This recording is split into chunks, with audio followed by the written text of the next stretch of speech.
So perhaps if you can start off with just giving us an introduction, your name and the company you're representing here. Yeah, so Jonathan Price from Q2 Software, public company based in Austin, Texas, really built around a mission of how do we empower banks and credit unions to differentiate and offer technology to their end users that could keep them competitive. You know, the founder of the company really was all emboldened by the mission of there shouldn't be just a handful of banks in the country that dictate who can get a loan, who can get access to checking account financial services. And so we're trying to solve for that across the banking landscape in the United States. Primarily, we've gotten more international over time, but for our core digital banking business, how do we help the banks and credit unions have more technology in their hands to make them more competitive in their respective markets? Okay, so talking about competitiveness, Yep. It's long been sort of perceived to the traditional financial institutions that fintech is a major competitor that's trying to, eat their lunch. Yep. How do you sort of think that is playing out these days? Yeah, we certainly think that we need to educate both sides of that equation, the fintechs and the financial institutions, that in order to be successful in today's landscape, they need to have a different mindset. They need to view themselves as potential partners. And a big chunk of the organization that I'm responsible for at Q2 is trying to facilitate convergence of banks and credit unions and fintechs and brands and anybody else that wants to play in financial services to come together as partners to do what they each do best. And we do it in a few different ways. One of the ways we do it is with our bank as a service business, which we call Helix. And what we do with Helix is for any fintech or brand that wants to offer banking services to their customers, for the most part, they're not going to be banks themselves. They're fintechs, they're tech companies, they're brands, they're of all verticals, but they want to offer banking because it's a value-added service they can offer to their customers, and they can get more engagement with it, they can monetize it. And so we bring them a tech stack, our Helix core. We bring them a bank, an institution that acts as the white label sponsor bank behind their program, and then a set of services that they wrap around it so that they can offer banking services to their client. So that's one way. We're bringing tech and bank together out to the fintechs and brands. The inverse of that, what we call Q2 Innovation Studio, is another initiative we went live on about a year ago. And what we're doing there is we're taking our digital banking platform, which today is about 450 financial institutions in the US across 21 million roughly end users. Very engaged platform. The user base in total logs in north of 4 billion times a year on that platform. So it's mission critical. The software the bank uses, it's effectively their branch, but in the digital form, their biggest branch in the digital form.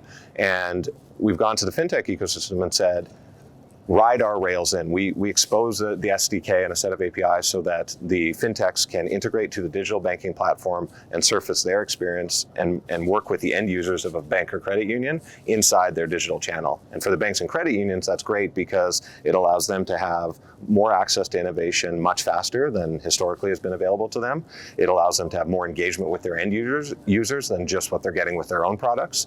And importantly, it also opens up some monetization opportunities where we're actually sharing in some of the revenue that we negotiate with these partners and giving that back to the bank as part of our mission that I talked about earlier. Okay, interesting. And I hear that you've had quite significant numbers of people sort of join the platform. Is that sort of that growth is coming obviously as people are changing their mindsets and looking at it less as competition? I think so. We went GA, generally available on the Innovation Studio, in June of 21, and we had about, call it 7 early adopter fintech partners and about 20 of the 450-ish banks that are on the digital banking platform working with us as early adopters. Sitting here today, we just crossed the milestone of 100 partners in the ecosystem, and roughly 65% of our banks and credit unions, about 275 banks and credit unions, are actively using the Innovation Studio in one form or another.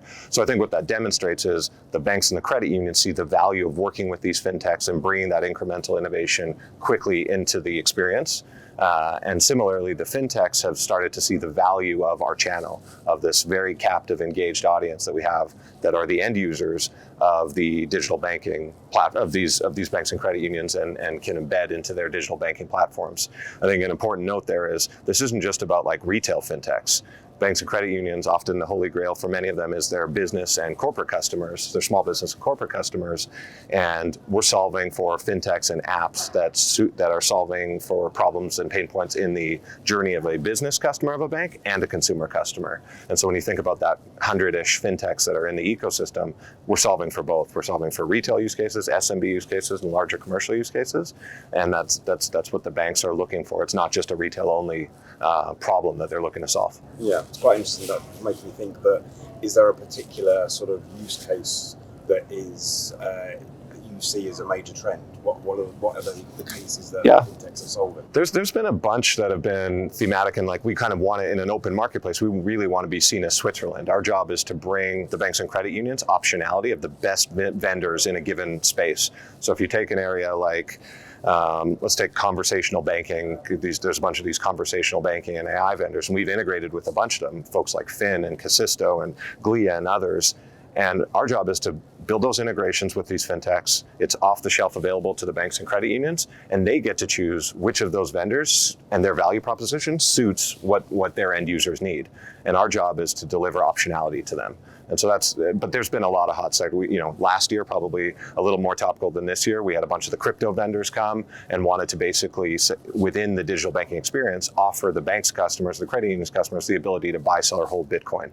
How do you make that more ubiquitous and make the bank, or bring the bank into that relationship with their end users? Similarly, we announced a partnership through Innovation Studio with Rocket Mortgage.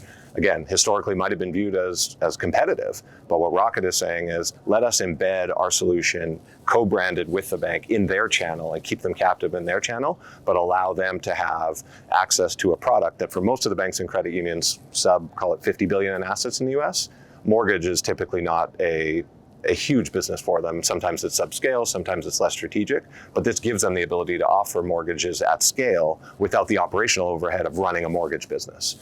And so those are some of the hotter areas we've seen.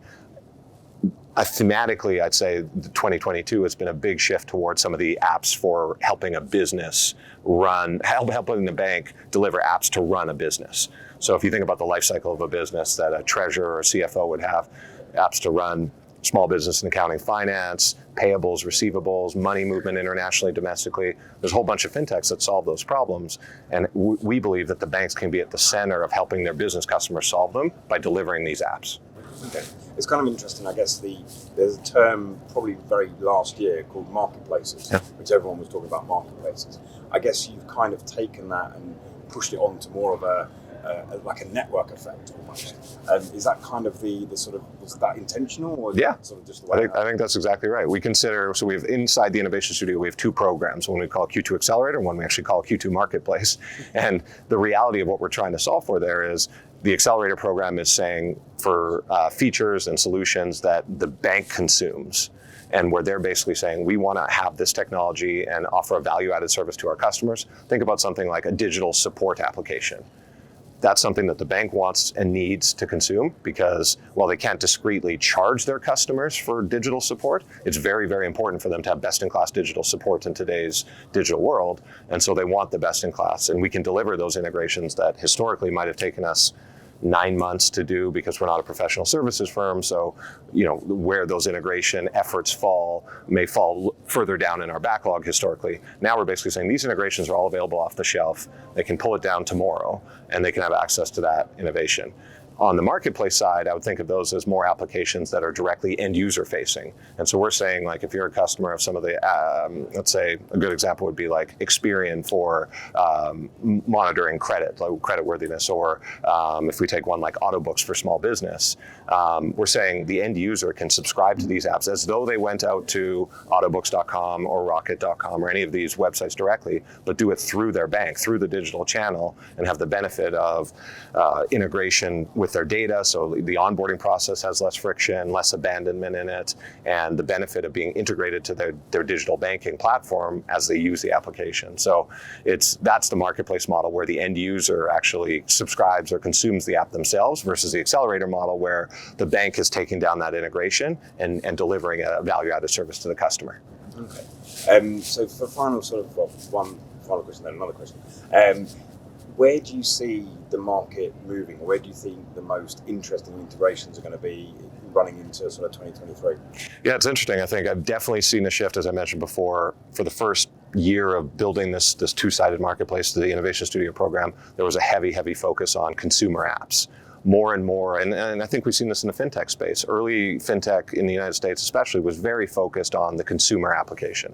Big digital banks were built, neobanks were built. Now we're starting to see that businesses have the same needs for digital innovation, for better digital experience, both in the front office for the end user, but also in the back office. And so we're just seeing more and more innovation come to help the business client of a bank and credit union. I think that'll be very, very topical in 23 and beyond. We've seen other areas that have been interesting, although a little bit thematic with some of the market movements, areas like buy now, pay later, real-time payments, more, call it next-gen versions of bill payments that have been very topical and interesting. I think in 23 you'll see more of that. Yeah, and on that sort of subject, talking about payments, FedNow has obviously just been released, which someone saying in Europe and the UK we've had faster payments for quite a while. Do you think that's going to have a major effect on the industry and push it forward in any way? 100%. I think the big question will be timing. In various ways, Q2 is partnering to deliver FedNow on the Helix side. We're an early adopter partner. I think the timeline is looking well into 23, if not into the early part of 24. But yeah, real-time payments are going to be a key part of what needs to happen in U.S. financial services. I would argue, the UK, other parts of the world, Canada have been further ahead in terms of pace to getting to that level of innovation, and the US will get there. Awesome. And my true final question now, we're obviously here at Money20 USA. How have you found the event? It's great. I mean, obviously more mass of people come back this year. Last year was sort of a hybrid event with COVID still sort of lingering, and I'd say, probably twice as many people as last year. We're clearly not back at pre-pandemic levels of the level of attendees here. But, despite that, and despite some of the noise around the fintech market, valuations and funding and overall macro headwinds, it's good to actually see like a critical mass of vendors and the attitude and the momentum. Like fintech is still solving a real problem for every industry, and it's an industry that I think is still very much in secular incline, but there's going to be a period here where there's going to be a flushing out of some of the early investment, early money that went into the space to really find out what are the best-in-class products, what are the best-in-class companies, and those companies are still going to thrive.